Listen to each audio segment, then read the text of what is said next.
Hello, I'm Susan Amos. Thank you for joining me today at Pamplin Historical Park and National Museum of the American Civil War Soldier. I specifically chose this location for this presentation because I thought it would help illustrate our Week 3 topic of discussion in this public history course, Historic and Cultural Landscapes. The documentation and preservation of historical landscapes represents a relatively new and frequently misunderstood branch of the preservation movement. Many historic landscapes are being lost before their significance is recognized. Historic landscapes are important because often they provide context for historic buildings and structures.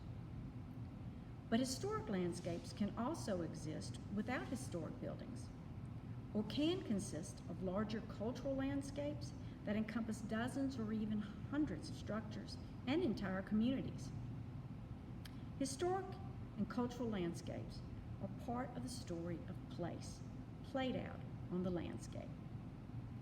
Not only do they tell us about our history, the reading of these landscapes can speak volumes about unwritten history, including social patterns and our relationship with our environment.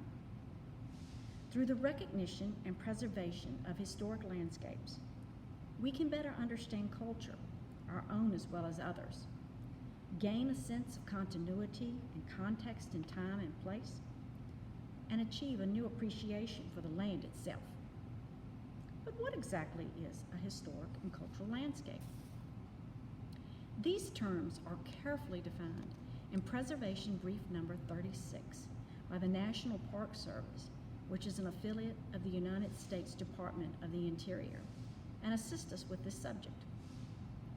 A cultural landscape is defined as a geographic area including both cultural and natural resources and the wildlife or domestic animals therein, associated with a historic event, activity, or person, or exhibiting other cultural or aesthetic values.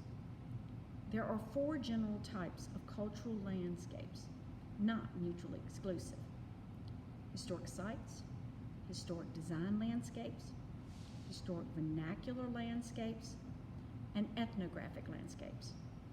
And I'll define these in a moment. Cultural landscapes can range from thousands of acres of rural tracts of land to a small homestead with a front yard of less than 1 acre. Like historic buildings and districts, these special places reveal aspects of our country's origins and development through their form and features, and the ways they were used. Cultural landscapes also reveal much about our evolving relationship with the natural world. A historic landscape includes residential gardens and community parks, scenic highways, rural communities, institutional grounds, cemeteries, battlefields, and zoological gardens. They are composed of a number of character-defining features, which individually or collectively contribute to the landscape's physical appearance as they have evolved over time.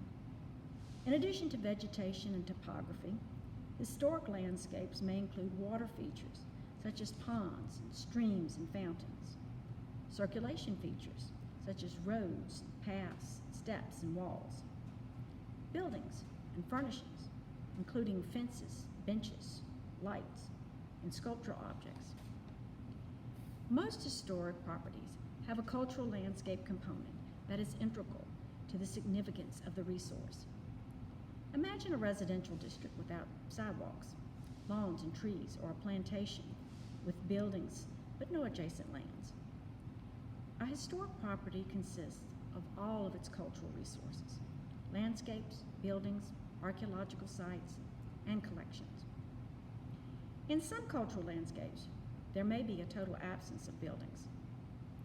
As I mentioned earlier, there are 4 general types of cultural landscapes. First, a historic design landscape.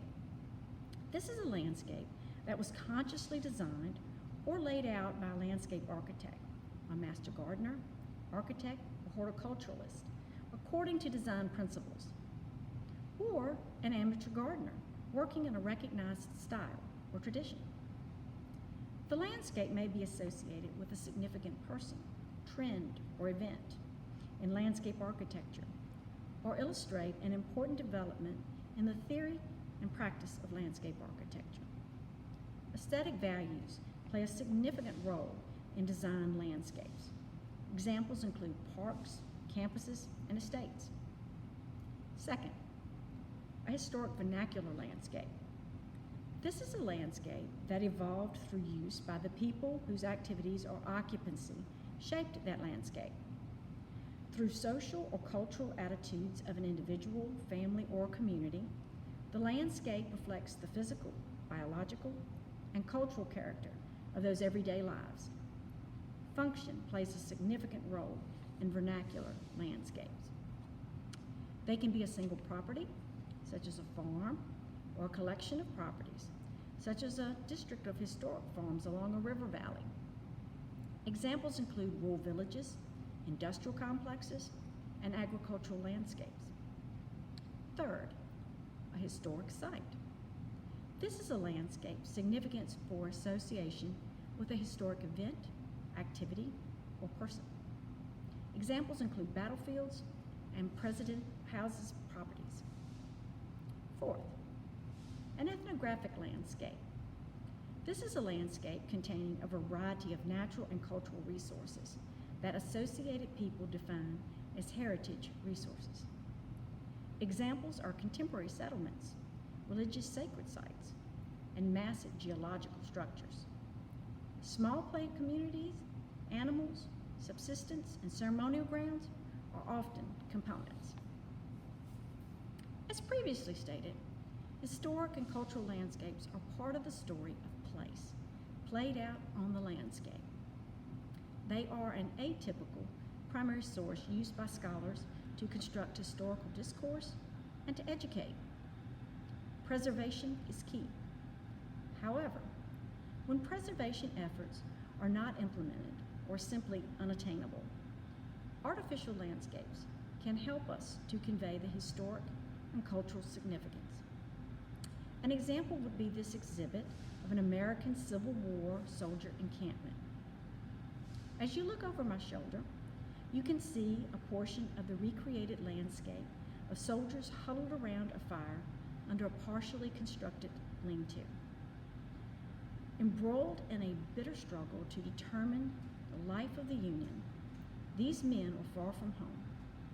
Their constant companions are brothers in battle, disease, and death.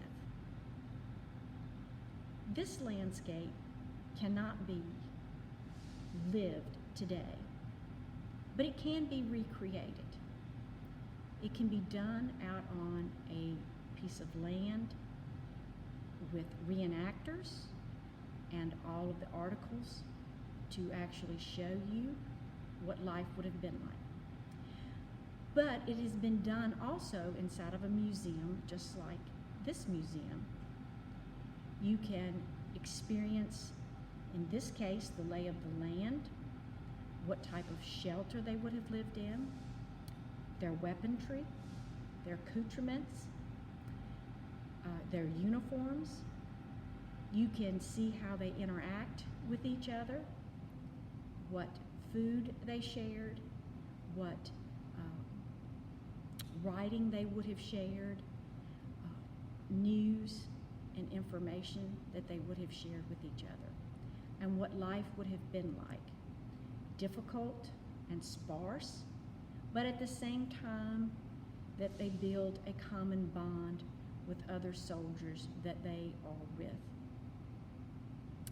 So museums are a type of public history that actually afford us the opportunity to examine a historical landscape and the cultural landscape when it cannot be experienced firsthand in real life time. So museums such as this are an essential element to public history. Thank you for your time. I look forward to your comments and recommendations and questions.